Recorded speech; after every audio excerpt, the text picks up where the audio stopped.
WORX stock, super interesting. In this 1 minute video, I'm showing you my exact play, so let's talk about it.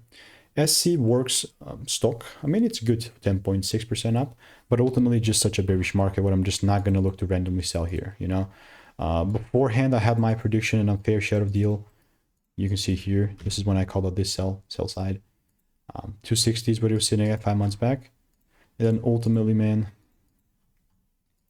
only thing that's going to make me be bullish on this is breaks above 135, and I said it, but you can see even when it pumped up, I was like, no, down. And yeah, I mean, it's kind of happened. So we'll continue to keep you updated. Not assuming anything. This is not, I'm not even in a position here. I'm just showing you my bias and everything. So if you want to learn how to make it 5 to 10K per month with our indicators, click the first link in the description, get my free emails. Other than that, I'll continue to keep you updated. Goodbye and enjoy, and I'll see you in the next one. Yeah.